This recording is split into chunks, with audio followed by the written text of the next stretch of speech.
Good afternoon, I'm TK, and this is TK's video blog. Good to have you with us, good to see you all again. Welcome. Alright, now that we got that out of the way, let's get right down to it, shall we, and review our movie of the day. This week's movie is The Nightmare Before Christmas.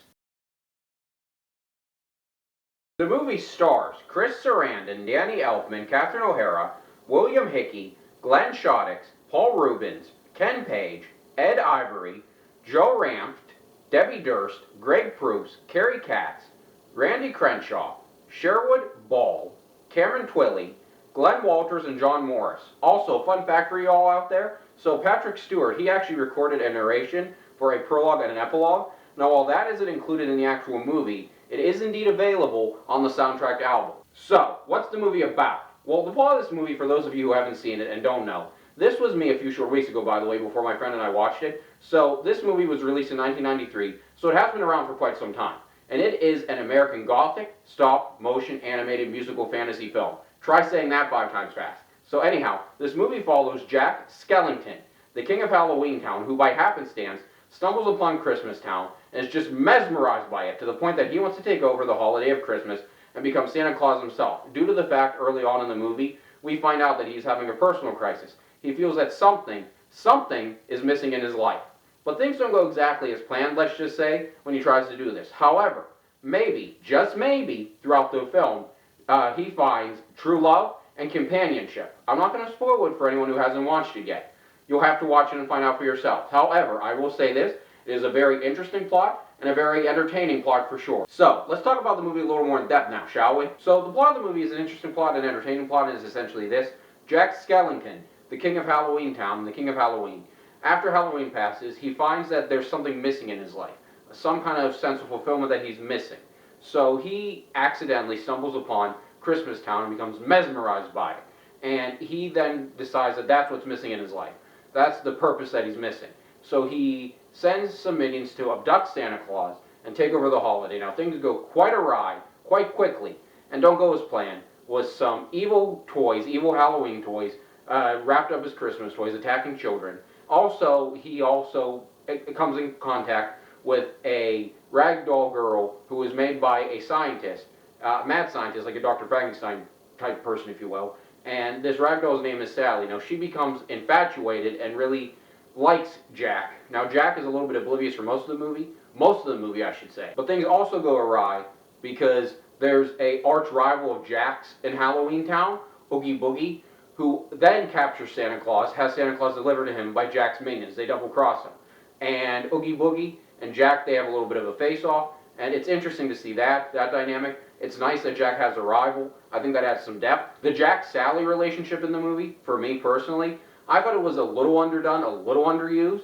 I thought it could have been done more, but I thought for what we got in the movie, it was good. It was well acted. It was well put together. It made sense. So it was good for what we have, but I think it could have been a little bit better there, but it was good. I think that overall the plot, it really has some interesting elements. It is a musical fantasy type movie, gothic type movie, but again, musical, so there's a lot of music throughout. I think the music blends well in the plot. I think it works well. So overall, I think the plot is very entertaining for sure, very interesting, and I really, really enjoyed the plot. The movie is very well cast, I think. The cast has a lot of believability in the roles and a lot of heart and emotion, but the believability especially, that's what's important to me. As you've heard me talk all season long here, the believability, if you believe what the actors and actresses, what the cast is selling on screen or in their voices, then you're going to really connect with them on a deeper level. And I think you do in this case. I think you really do in this movie and it comes across. Also, I think some of the cast too here, I'm thinking of Catherine O'Hara in particular, are crossovers from other Tim Burton movies.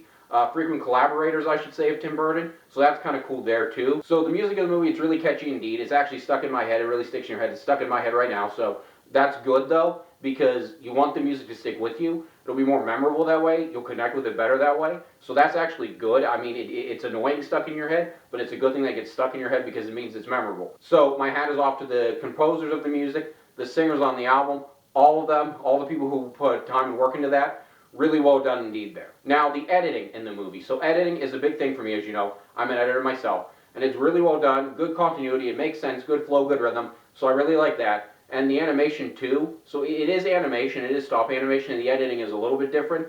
But it is very similar to other movies, I think, in terms of how you edit, how you put things together, the flow, the continuity, the pacing. And that's all good with the editing. So really, really high marks there.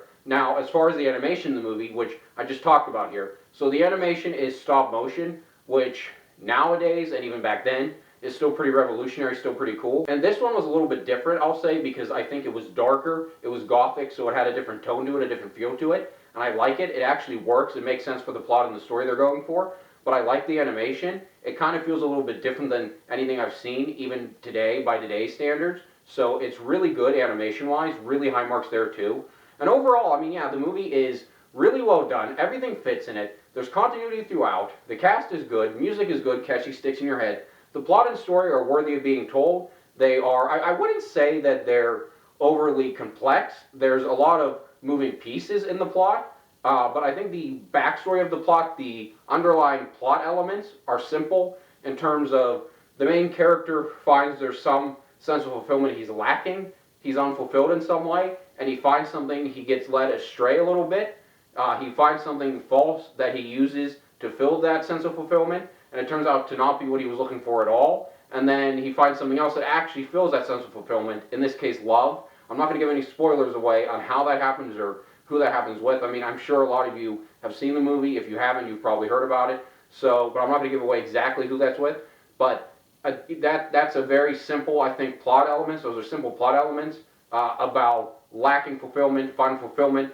in one way that's not right, and then finding fulfillment in another way that is right, in true love. So I think that the plot elements, while simple, I think that they work. I think they jive well together. I like it. And yeah, I mean, sometimes simple is actually good. Sometimes keeping it more simple in terms of the underlying plot elements actually works, because if you make it too complex, it will get lost and people might not connect with it as much, but I think in this case they do. I mean, I sort of connected with it a little bit in that respect about having a sense of fulfillment, or finding a sense of fulfillment, I should say. I think we all sort of are looking for a sense of fulfillment in life, and I think that sometimes we find it in places that aren't right, and then we find it in places that are. So I think that there's a lot of people that can relate to that underlying plot element. That's what I picked up on as the underlying plot element to the movie. And I think that, again, it's relatable. So that's another thing about the movie, too. It's relatable. I mean, it's really just an overall enjoyable movie. I really enjoyed it indeed. All right, so that being said, what would I give the movie out of 20 and what I recommend it to you all? Well, I think I would have to give the movie a 20 out of 20. Here's why. Everything worked in it. Music was good, catchy, cast good, royal cast. I think that there's connection in the movie. I think a lot of people can connect with the underlying plot. I think that there's, again, good continuity. I think the animation is fantastic. The editing, fantastic. I think it's different from anything we saw back then, and even today, anything we have. So I think that that's a really high mark, too. And yeah, I mean, everything works in it. It's just really fun to watch, really entertaining, catchy music, great plot, everything makes sense.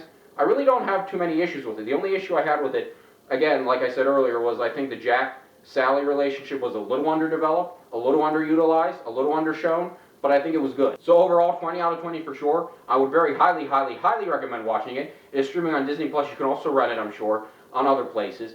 And I would also like to send a thank you and shout out to my friend for having me watch it. I really, really appreciated that. It was a really good movie. I'm really glad I watched it.